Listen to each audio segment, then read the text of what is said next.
இனி விரிவான செய்திகள். புதுவை நகர பகுதியில் பழமையான கட்டடங்கள் உயரமான கட்டடங்களை மறைக்கின்றன என துணைநிலை ஆளுநர் கைலாஷ்நாதன் வேதனை தெரிவித்துள்ளார். புதுச்சேரி நகர பகுதியில் பழமையான கட்டடங்களை உயரமான கட்டடங்கள் மறைக்கின்றன என்று துணைநிலை ஆளுநர் கைலாஷ்நாதன் வேதனை தெரிவித்துள்ளார். புதுவை சுற்றுலாத்துறை சார்பில் உலக சுற்றுலா தினம் சனிக்கிழமை கொண்டாடப்பட்டது. இதை துவங்கி வைத்து துணைநிலை ஆளுநர் கைலாஷ்நாதன் பேசினார். அப்பொழுது உலக அளவில் சுற்றுலாத்துறை தான் வேகமாக வளர்ச்சி அடைந்து வருகிறது. சுற்றுலா என்பதை ஒரு தொழிலாக பார்க்காமல் அதை மனிதர்களின் உணர்வுகளை பரிமாறிக்கொள்ளும் நிலையாகத்தான் பார்க்க வேண்டும். இதை தவிர புதுவையில் ஆன்மீக சுற்றுலா வளர்வதற்கு ஏராளமான வாய்ப்புகள் இருக்கின்றன. ஆனால் ஸ்ரீ மணக்குள விநாயகர், அரவிந்தர் ஆசிரம் உள்ளிட்ட இடங்களை மட்டும்தான் வெளிப்படுத்துகிறோம். புதுவையில் புகழ்பெற்ற கோவில்கள், தேவாலயங்கள், மசூதிகள் இருக்கின்றன. மேலும் சித்தர்களின் 27 ஜீவ சமாதிகள் இருக்கின்றன. இதையெல்லாம் வெளிப்படுத்தும் வகையில் ஆன்மீக சுற்றுலா வடிவமைக்கப்பட வேண்டும். மேலும் உலக சுற்றுலா தினத்தில் குறைந்த அளவுதான் ஹோட்டல் தொழிலில் ஈடுபட்டுள்ள வந்துள்ளோம். சுற்றுலா வளர்ச்சிக்கு ஹோட்டல் தொழில் மிகவும் அவசியமானது. அந்த பிரிவை சேர்ந்தவர்களை அரவணைத்து செல்ல வேண்டும். புதுவையை சேர்ந்த இளைஞர்களுக்கு சுற்றுலாத்துறை தொடர்பாக வேலை வாய்ப்பை உருவாக்க முயற்சி எடுக்க வேண்டும். அவர்களுக்கு பயிற்சி தேவைப்பட்டால் அதை அளிக்க வேண்டும் எனவும் தெரிவித்துள்ளார். மேலும் சுற்றுலா பயணிகள் எங்கெல்லாம் வந்து செல்கிறார்களோ அங்கெல்லாம் புதுவையை சேர்ந்த கைவினை கலைஞர்களின் பொருட்களை சந்தைப்படுத்த வாய்ப்பை ஏற்படுத்தி கொடுக்க வேண்டும் எனவும் தெரிவித்துள்ளார். இந்த விழா நடைபெறும் இடத்திலிருந்து முதன்மை சாலைக்கு செல்லும் 50 மீட்டர் தொலைவுக்கு சாலை மிகவும் மோசமாக இருக்கிறது. இதை பார்த்தால் சுற்றுலா பயணிகளுக்கு எந்த மாதிரியான சிந்தனை ஏற்படும் என்றார். முதல்வர் ரங்கசாமி பேசுகையில் சுற்றுலா வளர்ச்சியை கருத்தில் கொண்டு புதுவைக்கு வரும் சுற்றுலா பயணிகளுக்கு விருந்தோம்பலில் இன்னும் கவனம் செலுத்த வேண்டும். காவல்துறையினர் சுற்றுலா பயணிகளுக்கு ஒரு வழிகாட்டியாக விளங்க வேண்டும் என்றார். சபாநாயகர் செல்லும் அமைச்சர் லட்சுமி நாராயணன், சட்டமன்ற உறுப்பினர் அனிபால் கென்னடி, தலைமை செயலர் சரத் சௌகான் உள்ளிட்ட அதிகாரிகள் பலர் கலந்து கொண்டனர். புதுச்சேரி கடற்கரை சாலையில் காந்தி வேடம் அணிந்த 156 மாணவர்களின் பாண்டி யாத்ரா நடைபயணத்தை துணைநிலை ஆளுநர் கைலாஷ்நாதன் துவக்கி வைத்தார். மகாத்மா காந்தியின் 156வது பிறந்த நாள் விழா வரும் அக்டோபர் 2ஆம் தேதி கொண்டாடப்படுவதை முன்னிட்டு புதியுகம் மற்றும் உலக காந்தி மையம் சார்பில் காந்தி பீடம் அணிந்த 156 மாணவர்களின் பாண்டி யாத்ரா நடைபயணம் கடற்கரை சாலை காந்தி சிலையில் இருந்து துவங்கி நடைபெற்றது. துணைநிலை ஆளுநர் கைலாஷ்நாதன் சிறப்பு விருந்தினராக கலந்து கொண்டு மாணவர்களின் நடைபயணத்தை கொடியசைத்து துவக்கி வைத்தார். முன்னதாக விழா மேடையில் வைக்கப்பட்டிருந்த மகாத்மா காந்தியின் உருவச் சிலைக்கு மலர் தூவி மரியாதை செலுத்தினார். இந்நிகழ்ச்சியில் பேசிய துணைநிலை ஆளுநர், அன்பான மாணவர்களே, இன்று நீங்கள் அனைவரும் காந்தி பீடமிட்டு நிற்பதை பார்த்த பொழுது தன் மனதில் மிகுந்த மகிழ்ச்சி ஏற்படுவதாக தெரிவித்துள்ளார். மேலும் நீங்கள் தான் நம் தேசத்தின் பெருமை. காந்தி பெரியவர் என்று புத்தகத்தில் படித்தால் மட்டும் போதாது, அவருடைய சிந்தனையை உங்கள் வாழ்க்கையில் பின்பற்ற வேண்டும் எனவும் தெரிவித்துள்ளார். பாரத பிரதமர் நரேந்திர மோடியின் வழிகாட்டுதலில் காந்தியடிகளின் கொள்கைகள், அவரது தேசப்பற்று, தொண்டு, வாழ்க்கை ஆகியவற்றை அனைவரும் தெரிந்து கொள்ளும் வகையில் எடுத்த நடவடிக்கையை விவரித்தார். சப்தகிரி அறக்கட்டளை பொறுப்பாளர் VPS ரமேஷ்குமாரின் பிறந்த நாளை முன்னிட்டு லாஸ்பேட்டை தொகுதியில் நலத்திட்ட உதவிகள் வழங்கப்பட்டது. லாஸ்பேட்டை சட்டமன்ற தொகுதி முன்னாள் சபாநாயகர் சப்தகிரி VP சிவக்கொழுந்துவின் புதல்வனும் சப்தகிரி அறக்கட்டளை பொறுப்பாளருமான VPS ரமேஷ்குமாரின் பிறந்த நாளை முன்னிட்டு லாஸ்பேட்டை பூந்தோட்டம் பகுதியை சேர்ந்த இளைஞர்கள் சார்பில் லாஸ்பேட்டை தொகுதிக்குட்பட்ட பூந்தோட்டம் பகுதி மற்றும் அதை சுற்றியுள்ள அனைத்து வீடுகளுக்கும் அரிசி மற்றும் சர்க்கரை வழங்கப்பட்டது. இதில் ஊர் பொதுமக்கள் திரளாக கலந்து கொண்டு பயன்பெற்றனர். இந்நிகழ்ச்சியின் ஏற்பாடுகளை பூந்தோட்டம் இளைஞர்கள் மற்றும் ஸ்ரீ சப்தகிரி அறக்கட்டளை நிர்வாகி ராஜா சிறப்பாக செய்திருந்தார். புதுச்சேரி அரசு பள்ளி மாணவர்களுக்கு 10% இடஒதுக்கீட்டில் MBBS படிக்க இடம் கிடைத்த மாணவர்களுக்கு இலவச புத்தகம், சீருடை, ஸ்டெத்தஸ்கோப்பை மாவட்ட ஆட்சியர் குலோத்துங்கன் வழங்கினார். புதுச்சேரி அரசு பள்ளி மாணவர்களுக்கு 10 விழுக்காடு இடஒதுக்கீட்டில் MBBS படிக்க இடம் கிடைத்த மாணவர்களுக்கு இலவச புத்தகம், சீருடை, ஸ்டெத்தஸ்கோப் மற்றும் மருத்துவ கிட் உள்ளிட்ட நலத்திட்ட உதவிகள் மாணவர்களின் வீட்டிற்கு சென்று வழங்கும் நிகழ்ச்சி நடைபெற்றது. நிகழ்ச்சிக்கு புதுச்சேரி சென்டாக் மாணவர் பெற்றோர் நலசங்க தலைவர் நாராயணசாமி தலைமை தாங்கினார். கலெக்டர் குலோத்துங்கன் மாணவர்களின் மருத்துவ கிட்களை வழங்கி மாணவர்களை வாழ்த்தினார். இந்நிகழ்ச்சியில் குளங்கள் காப்பும் குழு கார்த்திகேயன், வேல்முருகன் உள்ளிட்ட பலர் கலந்து கொண்டனர். ஏற்பாடுகளை புதுச்சேரி சென்டாக் மாணவர் பெற்றோர் நலசங்க தலைவர் நாராயணசாமி செய்திருந்தார். புதுச்சேரி அகில பாரத இந்து மகாசபா புதுச்சேரி மாநில நிர்வாகிகளின் ஆலோசனை கூட்டம் நடைபெற்றது. புதுச்சேரி அகில பாரத இந்து மகாசபா புதுச்சேரி மாநில நிர்வாகிகள் கூட்டம் மாநில தலைவர் ஸ்ரீ மணிவண்ணன் இறையடிகளார் தலைமையில் நடைபெற்றது. கூட்டத்தில் கரூர் கூட்ட நெரிசலில் பலியான அப்பாவி மக்களுக்கு இரங்கல் தெரிவிக்கப்பட்டது. புதுச்சேரி அகில பாரத இந்து மகாசபா மாநில பொறுப்புகளுக்கு புதிய நிர்வாகிகளை நியமித்த மாநில தலைவர் சான்று வழங்கினார். வருகின்ற 2026 புதுச்சேரி சட்டமன்ற தேர்தலில் அகில பாரத இந்து மகாசபாவில் போட்டியிட விரும்பும் தகுதியான வேட்பாளர்களிடமிருந்து விருப்ப மனுக்கள் பெறப்பட்டன. கூட்டத்தில் நிர்வாகிகள் பலர் கலந்து கொண்டனர். பாரத் பெட்ரோலியம் கார்ப்பரேஷன் லிமிடெட் சார்பில் கடற்கரை சாலையில் தூய்மை பணி நடைபெற்றது. அரசின் ஸ்வச்சதா ஹாய் சேவா முயற்சியின் ஒரு பகுதியாக பாரத் பெட்ரோலியம் கார்ப்பரேஷன் லிமிடெட் சார்பில் பீச் கிளீன்லினஸ் டிரைவ் என்ற சிறப்பான செயல்பாட்டை புதுச்சேரியில் நடத்தியது. இந்த நிறுவனம் நாட்டின் பல்வேறு பகுதிகளில் அரசின் சுத்தம் மற்றும் சுகாதார நடவடிக்கைகளை ஊக்குவிக்கும் வகையில் இப்படிப்பட்ட டிரைவ்களை நடத்தி வருகிறது. இந்த முயற்சியின் ஒரு பகுதியாக BPCL officers team, Bukkiya Praveenkumar, manager sales retail Puducherry, Dharmendra Singh Barma, assistant engineering Puducherry, Santhosh engineering officer ஆகியோர் மற்றும் மேலும் 55 தன்னார்வலர்கள் இணைந்து பாண்டிச்சேரி கிளீனில் சுத்தப்படுத்தப்பட்டு பணியை மேற்கொண்டனர். இந்த நடவடிக்கையின் பொழுது குழுவினர் 50 கிலோவிற்கும் அதிகமான பிளாஸ்டிக் வேஸ்டை சேகரித்து உரிய முறையில் அகற்றினர். மேலும் 250 ஹைஜீனிக் கிட்களை அனைத்து நகராட்சி தொழிலாளர்களுக்கும் கடற்கரையில் வந்திருந்த சில பொதுமக்களுக்கும் வழங்கினர். Puducherry lieutenant governor Kailashnathan BPCL team எடுத்த டயர்லெஸ் ஒர்க் மற்றும் சமூக நலனுக்காக அர்ப்பணிப்பை பாராட்டி இத்தகைய அர்த்தமுள்ள செயல்களில் தொடர்ந்து ஈடுபட வாழ்த்துக்களை தெரிவித்தார். இத்தகைய செயல்பாடுகள் சுற்றுச்சூழல் பாதுகாப்பு, பொது சுகாதாரம் குறித்து பொதுமக்களுக்கு விழிப்புணர்வை ஏற்படுத்துவதோடு கிளீன் இந்தியா, கிரீன் இந்தியா கனவை நிறைவேற்றும் பாதையில் ஒரு முக்கிய படியாக அமையும். காலாப்பட்டு பகுதியில் ஒரு சமுதாய பிரச்சனையாக உருவெடுத்துள்ள கோவில் பிரச்சனையில் தொகுதி சட்டமன்ற உறுப்பினர் தலையிட்டு தீர்வு காண வேண்டும் என புதுவை மாநில காலாப்பட்டு தொகுதி மக்கள் முன்னேற்ற கழகம் வலியுறுத்தியுள்ளது. புதுச்சேரி மாநில மக்கள் முன்னேற்ற கழக காலாப்பட்டு தொகுதி பொறுப்பாளர் குமார், நிர்வாகிகள் ஆனந்த், சேகர், வாசுதேவன் ஆகியோர் கூட்டாக செய்தியாளர்களிடம் கூறும்பொழுது, புதுச்சேரி பெரிய காலாப்பட்டு ஸ்ரீ செங்கல்நீரம்மன் கோவில் பிரச்சனை இரு சமுதாய மக்களிடையே கடந்த 2 நாட்களாக அசாதாரண சூழல் ஏற்பட்டுள்ளது. சொத்துக்கள் உள்ள கோவில் பெயரில் புதிய கோவில் கட்டியது, இந்த கோவில் சொத்துக்கள் ஆக்கிரமிப்புகள் அகற்ற நீதிமன்றம் தீர்ப்பு விவகாரம் குறித்தும் நடவடிக்கை இல்லை என்று கூறி ஒரு தரப்பினர் கடந்த மாதம் 4 மணி நேரம் ஏசிஆரில் மறியலில் ஈடுபட்டனர்.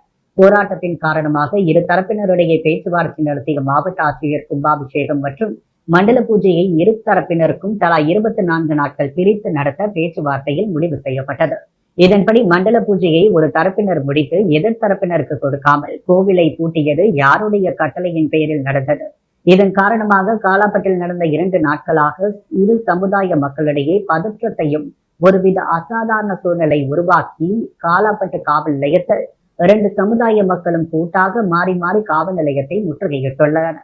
காலாப்பட்டு ஷாப்பிங் கம்பெனி கழிவுநீர் குழாய் விவகாரம், தேசிய பசுமை தீர்ப்பாயம் கடலில் உள்ள குழாய்களை 3 மாதத்தில் வெளியே எடுக்க உத்தரவிட்டும் அந்த உத்தரவு நடைமுறைப்படுத்தவில்லை. மேலும் இடம் ஆக்கிரமிப்பு அகற்றுவது, ஷாப்பிங் கம்பெனி கடலில் உள்ள கழிவுநீர் குழாய் அகற்றுவது குறித்த நீதிமன்ற உத்தரவை சம்பந்தப்பட்ட அதிகாரிகள் செயல்படுத்துவதில்லை. இந்த விஷயங்களில் கையெடுத்து தொகுதி சட்டமன்ற உறுப்பினர் இப்பகுதி மக்களுக்கு நீதி வழங்குவாரா? காலாப்பட்டு பகுதியில் இரு சமுதாய மக்கள் பிரச்சனையாக உருவெடுத்துள்ள கோவில் பிரச்சனையில் தொகுதி சட்டமன்ற உறுப்பினர் தலையிட்டு உடனடியாக தீர்வு காண வேண்டும். இவரோடு எதிரணியில் 2026 தேர்தலில் போட்டியிட ஆயத்தமாக உள்ள எதிரணி வேட்பாளர்களும் இந்த பிரச்சனைக்கு தீர்வு காண வேண்டும். இது போன்ற பிரச்சனைகளை தீர்க்க முடியாதவர்களுக்கு மக்கள் எப்படி வாக்களிப்பர்? வாக்குக்கு பணம் கொடுத்து, கேலண்டர் கொடுத்து, சேலை சர்க்கரை கொடுத்து ஓட்டு வாங்கி விடலாம் என்று எண்ணுகிறார்களா? அவ்வாறு அந்த அறிக்கையில் கூறப்பட்டுள்ளது. புதுச்சேரி அருந்ததி நகரில் உள்ள முத்தாலம்மன் திருக்கோவிலில் உண்டியல் சேவையை சட்டமன்ற உறுப்பினர் நேரு துவக்கி வைத்தார்.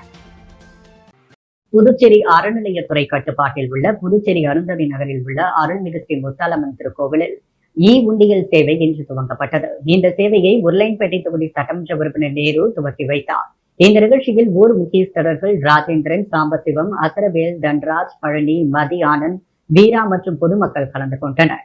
இந்த விழா ஏற்பாட்டுடன் ஆலய நிர்வாக அதிகாரி சண்முகம் மேற்கொண்டார். இந்த நிகழ்ச்சியில் ஆலய குருக்கள் தியாகராஜன் உள்ளிட்ட பலர் கலந்து கொண்டனர். முன்னதாக சட்டமன்ற உறுப்பினர் நேரு சுவாமியை வழிபட்டார். அகில இந்திய சமூக நல அமைப்பின் 26ஆம் ஆண்டின் 9வது கூட்டம் இன்று நடைபெற்றது. அகில இந்திய சமூக நல அமைப்பின் நிறுவனர் புரட்சிக் கழகம் பாக்கியராஜ் அறிவுறுத்தலின்படி அகில இந்திய சமூக நல அமைப்பின் 26ஆம் ஆண்டு 9வது கூட்டம் பட்டானூரில் உள்ள சங்க கட்டிடத்தில் நடைபெற்றது. அமைப்பின் தலைவர் செல்வராஜ், பொதுச் செயலாளர் கணேசன் ஆகியோர் தலைமையில் நடைபெற்ற இக்கூட்டத்தில் பிறந்தநாள் விழா காணும் உறுப்பினர்களுக்கு வாழ்த்து தெரிவிக்கும் நிகழ்ச்சி மற்றும் அமைப்பின் செயல்பாடுகள் குறித்து ஆலோசிக்கப்பட்டது. விழாவில் அகில இந்திய சமூக நல அமைப்பை சேர்ந்த நிர்வாகிகள் பலர் கலந்து கொண்டு இந்த மாதம் பிறந்தநாள் விழா காணும் செல்வகுமார், கணேசன், சக்கரவர்த்தி, பூபதி, வெங்கட்ராமு, வைத்திலிங்கம், ஸ்ரீகாந்த் ஆகியோருக்கு பொன்னாடை போற்றி வாழ்த்துக்கள் தெரிவிக்கப்பட்டது. புதுச்சேரி பிராணிகள் நலன் மற்றும் பாதுகாப்பு இயக்கம் சார்பில் உலக ரேபிஸ் தினத்தை முன்னிட்டு தெருவோரத்தில் உள்ள செல்ல பிராணிகளுக்கு வெறிநோய் தடுப்பூசி போடப்பட்டது. ஒவ்வொரு வருடமும் செப்டம்பர் 28ஆம் தேதி உலக ரேபிஸ் தினத்தை அனுசரிக்கப்பட்டு வருகிறது. தற்பொழுது உள்ள சூழ்நிலையில் தெருநாய்கள் மற்றும் வீட்டு வளர்ப்பு நாய்கள் மனிதர்கள் கடித்தால் அது ரேபிஸ் வராமல் தடுப்பதற்காக தடுப்பூசி போடப்படுகிறது. இந்த தடுப்பு முகாமை புதுச்சேரி பிராணிகள் மற்றும் பாதுகாப்பு இயக்க தலைவர் மருத்துவர் செல்வமுத்து மற்றும் தன்னார்வலர்கள் கலந்து கொண்டு புதுச்சேரியில் உள்ள பல்வேறு பகுதிகளில் உள்ள தெருவோர நாய்களுக்கு தடுப்பூசி போடப்பட்டது. சுமார் 100க்கும் மேற்பட்ட தெருநாய்களுக்கு தடுப்பூசி போடப்பட்டு ரேபிஸ் பற்றிய நோய் குறித்த விழிப்புணர்வு ஏற்படுத்தப்பட்டது. இந்த முகாமின் ஏற்பாடுகளை புதுச்சேரி பிராணிகள் நல நிர்வாகிகள் செய்திருந்தனர்.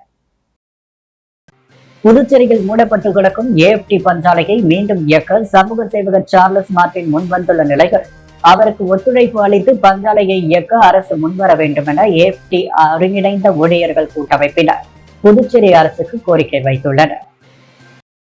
இதுகுறித்து செய்தியாளர்களை சந்தித்த AFT ஒருங்கிணைந்த ஊழியர்கள் கூட்டமைப்பு பொதுச் செயலாளர் முத்தமிழன், புதுச்சேரியில் இயங்கி வந்த AFT பஞ்சாலை கடந்த 2020ஆம் ஆண்டு மூடப்பட்டது. இதனால் அதில் வேலை செய்த பல்லாயிரக்கணக்கான தொழிலாளர்கள் வேலை இழந்து தங்கள் வாழ்வாதாரத்தை இழந்துள்ளனர். இந்த பஞ்சாலை மூடப்பட்டதால் இதற்காக ஊழியர்களுக்கு சட்டப்படி வழங்க வேண்டிய நிலுவைத் தொகையும் இதுவரை வழங்கவில்லை. இதனால் தொழிலாளர்கள் மிகுந்த சிரமத்திற்கு ஆளாகியுள்ளனர். இதனிடையே நிலுவைத் தொகை வழங்க கோரியும் பஞ்சாலையை மீண்டும் இயக்க வலியுறுத்தியும் கடந்த ஆண்டு டிசம்பர் மாதம் ஊழியர்கள் அனைவரும் மிகப்பெரிய போராட்டத்தை நடத்தினர். அதில் பங்கேற்று தங்களுக்கு ஆதரவு அளித்த சமூக சேவகர் சார்லஸ் மார்டின் தங்களை வாழ்த்தி இந்த பஞ்சாலையை மீண்டும் திறக்க தயாராக உள்ளதாக தெரிவித்திருந்தார்.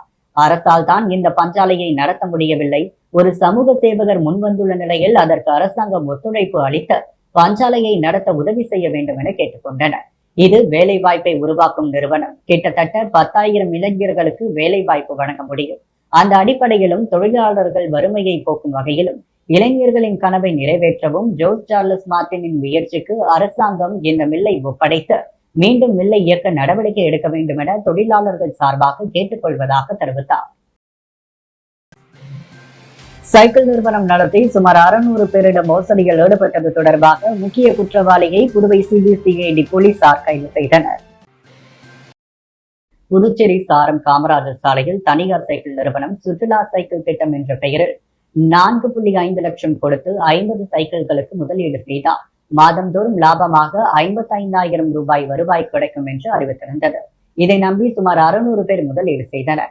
இணையவழி குற்றப்பிரிவு போலீசார் சோதனை நடத்தி இந்த நிறுவனத்திற்கு சீல் வைத்தனர். மேலும் கடந்த ஏப்ரல் 4ஆம் தேதி நிஷாத் அகமது கண்ணு, இக்பால் பாஷா, முருகன் என்கின்ற அஜய் முருகன், கிருஷ்ணகுமார் ஆகியோர் மீது வழக்கு பதிவு செய்யப்பட்டது. பின்னர் இந்த வழக்கு புதுவை CBCIDக்கு மாற்றப்பட்டது. இதனிடையே அமலாக்கத்துறை அந்த நிறுவனத்தில் சோதனை நடத்தி 10க்கும் மேற்பட்ட வங்கி கணக்குகளை முடக்கியது.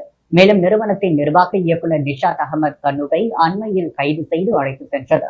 இந்நிலையில் Puducherry CBCID senior SP Praveenkumar Tripathi மேற்பார்வைகள் இன்ஸ்பெக்டர் பாபுஜி மற்றும் போலீசார் நிஷாத் அகமது கண்ணுவை சைக்கிள் மோசடி தொடர்பாக மீண்டும் கைது செய்து புதுச்சேரி அழைத்து வந்துள்ளனர். சிறையிலிருந்து அவரை 5 நாட்கள் காவலில் எடுத்து விசாரிக்கின்றனர். Rotary club of Pondicherry elite சங்கத்தின் signature project national builders award விழா நடைபெற்றது. Rotary club of Pondicherry elite சங்கத்தின் signature project national builders award விழா ELF கெஸ்ட் ஹவுஸ் அரங்கத்தில் சங்க தலைவர் ரிட்டன் சரவணன் தலைமையில் நடைபெற்றது. அது சமயம் சிறந்த ஆசிரியர்கள் 20 நபர்களை தேர்ந்தெடுத்து கௌரவிக்கப்பட்டனர். மேலும் CEO குலசேகரன் மற்றும் துணை ஆளுநர் அருண் ஆகியோர் சிறப்பு விருந்தினர்களாக கலந்து கொண்டு சிறப்புரை நிகழ்த்தினர்.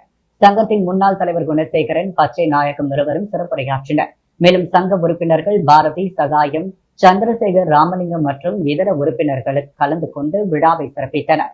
சங்க செயலாளர் செந்தில்குமார் நன்றி உரையாற்றினார். வாணிதாசனின் 60ஆம் ஆண்டு மணிவிழாவை முன்னிட்டு பாரதி கில்லி பாய்ஸ் விளையாட்டுக் குழு சார்பில் நடைபெற்ற கில்லி விளையாட்டுப் போட்டியை பாஜக பிரமுகர் சின்னத்தம்பி, கராத்தே பலவன் ஆகியோர் துவக்கி வைத்தனர். வாணிதாசனின் 60ஆம் ஆண்டு மணிவிழாவை முன்னிட்டு பாரதி கில்லி பாய்ஸ் விளையாட்டுக் குழு சார்பில் கில்லி விளையாட்டுப் போட்டி நடைபெற்றது. நிகழ்ச்சிக்கு விளையாட்டுக் குழு தலைவர் பாரதி தலைமை தாங்கினார். செயலாளர் முனியன் மற்றும் முத்தியால்பேட்டை மணி ஆகியோர் முன்னிலை வகித்தனர். சிறப்பு அழைப்பாளர்களாக பாஜக பிரமுகர் சின்னத்தம்பி, மக்கள் பாதுகாப்பு இயக்க தலைவர் கராத்தே பலவன் ஆகியோர் கலந்து கொண்டு போட்டியினை துவக்கி வைத்தனர். தேங்காய்த்திட்டு பழைய துறைமுகம் மைதானத்தில் நடைபெற்று வரும் போட்டிகள் கலந்து கொண்ட 5 குழுக்களில் 7 பேர் விகிதம் வீரர்கள் கலந்து கொண்டு போட்டிகளில் விளையாடி வருகின்றனர். போட்டியில் வெற்றி பெறும் அணியினருக்கு முதல் பரிசாக 10,000 ரூபாயும், இரண்டாவது பரிசாக 5,000 ரூபாய் ஆகியவை விழா குழுவினர் வழங்குகின்றனர். பாரத ரத்னா டாக்டர் எம்ஜிஆர் மக்கள் நல இயக்கம் சார்பில் முப்பெரும் விழா கொண்டாடப்பட்டது. பாரத ரத்னா டாக்டர் எம்ஜிஆர் மக்கள் நல இயக்கம் சார்பில் பகுத்தறிவு தந்தை பெரியார் பிறந்தநாள், பேரறிஞர் அண்ணா பிறந்தநாள் விழா மற்றும் பாரத ரத்னா டாக்டர் எம்ஜிஆர் விருது வழங்கும் விழா என முப்பெரும் விழா புதுவை தமிழ் சங்கத்தில் கொண்டாடப்பட்டது. இதையொட்டி 100 மாணவர்கள் பங்கு பெற்ற மாபெரும் ஓவிய போட்டி நடைபெற்றது. மாணவர்கள் எம்ஜிஆர் திருவுருவ படத்திற்கு வண்ணம் தீட்டினர். போட்டியில் கலந்து கொண்டவர்களுக்கு வெற்றி பெற்றிருக்கும் சான்றிதழும் கேடயமும் வழங்கப்பட்டது. மேலும் புரட்சித் தலைவர் எம்ஜிஆர் தீவிர பற்றாளருக்கான இருசப்பன், வாசுதேவன், பரமேஸ்வரி, ராமலிங்கம் ஆகியோருக்கு பாரத ரத்னா டாக்டர் எம்ஜிஆர் மக்கள் இயக்கத்தின் சார்பில் பாரத ரத்னா டாக்டர் எம்ஜிஆர் விருது வழங்கி சிறப்பிக்கப்பட்டது. இவ்விழாவிற்கு துணை செயலாளர் குமரவேல் வரவேற்று பேசினார். இயக்க நிறுவன பேராசிரியர் அண்ணா ஜெகன் தலைமை உரையாற்றினார். சிறப்பு விருந்தினராக கலை பண்பாட்டுத்துறை மேனாள் இயக்குனர் கலியர் பெருமாள் மாணவர்களுடைய கலந்துரையாடல் மூலமாக எம்ஜிஆர் நல்லொழுக்க கருத்துக்களை விளக்கி பேசினார். இந்நிகழ்ச்சிக்கு பேராசிரியர் புதுவை கிருஷ்ணா முன்னிலை வகித்தார். கண்ணையன் வாழ்த்துரை வழங்க இறுதியில் செயற்குழு உறுப்பினர் கோவிந்தன் நன்றி கூறினார். இதில் செயற்குழு உறுப்பினர் மண்ணாங்கட்டி, ஜெயச்சந்திரன், ஏராளமான எம்ஜிஆர் பற்றாளர்கள், மாணவர்கள், பெற்றோர்கள் என 100க்கும் மேற்பட்டோர் கலந்து கொண்டனர். கரும்புலிகள் ஆதித்ய அறக்கட்டளை சார்பில் அன்னதானம் மற்றும் புடவை வழங்கும் விழா வெகு சிறப்பாக நடைபெற்றது. கரும்புலிகள் ஆதித்ய அறக்கட்டளையின் நிறுவனர் ஆதித்யா வர்மாவின் பிறந்த நாளை முன்னிட்டு அறக்கட்டளையின் சார்பில் 500க்கும் மேற்பட்டோருக்கு அன்னதானம் மற்றும் புடவைகள் வழங்கும் விழா சிறப்பாக நடைபெற்றது. அறக்கட்டளையின் நிறுவனரும் சமூக சேவையாளருமான பத்மாவதி மணிகண்டன் தலைமையில் நடைபெற்ற இந்த நிகழ்வில் ஆதித்யா வர்மாவின் திருக்கரங்களால் பயனாளிகளுக்கு உதவிகள் வழங்கப்பட்டது. அறக்கட்டளை நிர்வாகிகள் மற்றும் பலர் இந்த நிகழ்வில் கலந்து கொண்டு சிறப்பித்தனர். மேலும் கரும்புலிகள் ஆதித்யா அறக்கட்டளை தொடர்ந்து சமூக நலப் பணிகளை மேற்கொண்டு வருகிறது. ஏழை எளிய மக்களுக்கு உதவி செய்வது, கல்வி மற்றும் மருத்துவ உதவிகளை வழங்குவது, சுற்றுச்சூழல் பாதுகாப்பு போன்ற பல்வேறு பணிகளில் அறக்கட்டளையில் ஈடுபட்டுள்ளது. அந்த வகையில் ஆதித்யா வர்மாவின் பிறந்த நாளை முன்னிட்டு நடைபெற்ற இந்த அன்னதானம் மற்றும் புடவை வழங்கும் விழா அறக்கட்டளையின் சமூக பணியில் ஒரு மைல்கல்லாக அமைந்தது. விழாவில் 500க்கும் மேற்பட்ட ஏழை எளிய மக்கள் கலந்து கொண்டு பயனடைந்தனர். அவர்களுக்கு அறுசுவை உணவு பரிமாறப்பட்டது. மேலும் கல்வி மற்றும் மருத்துவ உதவிகளை வழங்குவதோடு சுற்றுச்சூழல் பாதுகாப்பிலும் கவனம் செலுத்துவோம் என தெரிவிக்கப்பட்டுள்ளது. அறக்கட்டளையின் நிர்வாகிகள் மற்றும் தொண்டர்கள் பலர் கலந்து கொண்டு சிறப்பித்தனர். பயனாளிகளுக்கு உணவு பரிமாறுவதிலும் புடவைகளை வழங்குவதிலும் உதவி செய்தனர். மேலும் அறக்கட்டளை சார்பில் கரும்புலிகள் ஆதித்ய அறக்கட்டளை ஆதித்ய வர்மாவின் பிறந்த நாளை முன்னிட்டு நடத்திய இந்த அன்னதானம் மற்றும் புடவை வழங்கும் விழா சமூகத்தில் ஒரு நல்ல தாக்கத்தை ஏற்படுத்தியுள்ளது. அறக்கட்டளையின் இந்த முயற்சிக்கு பலரும் பாராட்டு தெரிவித்துள்ளனர். அறக்கட்டளை சமூக நலப்பணிகளை மேற்கொள்ள வேண்டும் என்று பலரும் வாழ்த்து தெரிவித்துள்ளனர். இந்நிகழ்வின் மூலம் கரும்புலிகள் ஆதித்ய அறக்கட்டளை சமூகத்தில் ஒரு நம்பிக்கை ஒளியாக திகழும் அறக்கட்டளையின் பணிகள் மேலும் சிறக்க வாழ்த்துக்களும் தெரிவிக்கப்பட்டது. கலந்து கொண்ட பயனாளிகள், அறக்கட்டளை நிர்வாகிகள், தொண்டர்களுக்கு நன்றி தெரிவிக்கப்பட்டது. விழாவிற்கு ஆதரவு அளித்த அனைவருக்கும் அறக்கட்டளை சார்பில் நன்றி தெரிவிக்கப்பட்டது. ஸ்ரீ விட்டல் ருக்மிணி மூலவருக்கு சமஸ்ரநாம பாராயணத்துடன் தீபார்த்தனை நிகழ்ச்சி நடைபெற்றது. புதுச்சேரி அடுத்த இரும்பை அருகே அமையவுள்ள ஸ்ரீ விட்டல் சேவா டிரஸ்டின் ஸ்ரீ ரகுமாயில் சமேத ஸ்ரீ பக்த கோலாகல பாண்டுரங்க சுவாமி கோவில் உள்ளது. இக்கோவிலுக்காக பண்டரிபுர சந்திரபகா நதிக்கரையிலிருந்து பிரம்ம ஸ்ரீ விட்டல் தாஸ் மகாராஜ் மூலம் ஸ்ரீ விட்டல் ருக்மணி மூலவர்கள் அபிஷேகம் செய்யப்பட்டு புதுச்சேரிக்கு கொண்டு வரப்பட்டது. நேற்று மக்களின் பார்வைக்காக ரத உற்சவம் வரதராஜ பெருமாள் கோவிலிலிருந்து புறப்பட்டு அண்ணா சாலை, நேரு வீதி, அம்பலத்தடையார் மடத்து வீதி, காமராஜர் சாலை வழியாக சென்று நவீனா கார்டன் அருகில் உள்ள ஸ்ரீ நவநீத கிருஷ்ணன் கோவிலில் முடிவடைந்தது. வரும் 5ஆம் தேதி காலை 9 மணிகளில் முதல் ECR சிவாஜி சிலை அருகில் உள்ள KPST கன்வென்ஷன் சென்டரின் மூலவர்கள் பொதுமக்கள் தரிசனத்திற்காக வைக்கப்பட்டு சஹஸ்ரநாம பாராயணம், புஷ்பாஞ்சலி, ஆராதனை நடைபெறுகிறது. மாலை 6 மணிக்கு பிரம்மஸ்ரீ விட்டல்தாஸ் மகாராஜின் நாமசாக நாம சங்கீர்த்தனம் உபன்யாசம் நடக்கிறது. இந்நிகழ்ச்சிக்கு வரும் பொதுமக்களுக்கு அனுமதி இலவசமாக வழங்கப்படுகிறது. முத்தியால்பேட்டை தொகுதி ராஜச்சந்திர அறக்கட்டளை சார்பாக 10வது மற்றும் 12ஆம் வகுப்பு மதிப்பெண் எடுத்த மாணவர்களுக்கு நிறுவனர் ராஜச்சந்திர பரிசுகள் வழங்கி பாராட்டினார். முத்தியால்பேட்டை பகுதியில் ராஜச்சந்திர அறக்கட்டளை முன்னெடுத்து V3 மாணவர் வெற்றி விழா என்ற பெயரில் நேற்று சிறப்பான நிகழ்ச்சி நடைபெற்றது. இந்நிகழ்ச்சியை ராஜச்சந்திர அறக்கட்டளையின் நிறுவனர் ராஜச்சந்திர தலைமையேற்று நடத்தினார். கல்வி மேம்பாட்டை ஊக்குவிக்கும் வகையில் 300 மாணவர்கள் தங்கள் பெற்றோரின் முன்னிலையில் பரிசுகளை பெற்றனர். மாணவர்களின் உழைப்பையும் பெற்றோர்களின் பங்களிப்பையும் கௌரவிக்கும் விதமாக இந்த பரிசுகள் வழங்கப்பட்டது. அதே நேரத்தில் மக்களின் அடிப்படை தேவையை கருத்தில் கொண்டு முத்தியால்பேட்டை மக்களுக்காக 1500 குடும்பங்களுக்கு கேஸ் அடுப்பு வழங்கப்பட்டது. இது மக்களின் அன்றாட வாழ்க்கையில் நிம்மதி மற்றும் முன்னேற்றத்தை தரும் ஒரு முக்கிய முயற்சியாக அமைந்தது. ஆயிரக்கணக்கான மக்கள் பங்கேற்ற இந்த V3 மாணவர் வெற்றி விழா கல்வியும் சமூக முன்னேற்றமும் ஒன்றிணைந்த வரலாற்று சிறப்புமிக்க நாளாக முத்தியால்பேட்டையில் நினைவு கூறப்பட்டது. அன்றாட செய்திகளை உடனுக்குடன் தெரிந்து கொள்ள பாண்டி ஹெட்லைன்ஸ் சேனலுக்கு சப்ஸ்கிரைப் செய்து கொள்ளுங்கள்.